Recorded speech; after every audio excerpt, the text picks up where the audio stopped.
Hello guys, in this video I'm going to show you how past continuous tense is in English. The past continuous tense is an important tense in English. This tense describes actions or events that happened at a specific time in the past.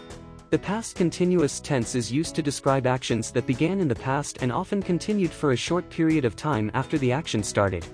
The structure of the past continuous tense is subject plus past form of auxiliary be plus the ing form of a main verb. For example, I was watching TV. You were working hard. I was watching television last night. I was having a beautiful dream last night. The children were doing their homework. For negative sentences, we insert not between the auxiliary verb and the main verb. For example, she was not helping Mary. We were not joking. I was not sleeping when you got home late last night. For question sentences, we exchange the subject and the auxiliary verb. What were you doing when the alarm went off last night?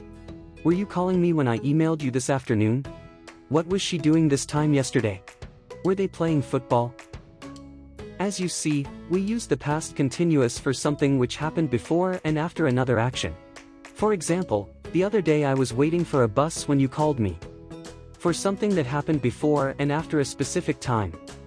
It was 8 o'clock and I was writing a letter. To show that something continued for some time. Everyone was shouting. My head was aching. For something that happened again and again. I was practicing every day, 3 times a day. They were meeting secretly after school. They were always quarreling. With verbs which show change or growth. The children were growing up quickly. Her English was improving. My hair was going gray. The town was changing quickly. And last point is that we do not normally use the past continuous with stative verbs. We use the past simple instead. For example, when I got home, I really needed a shower. Thank you for watching. Please comment your feedbacks.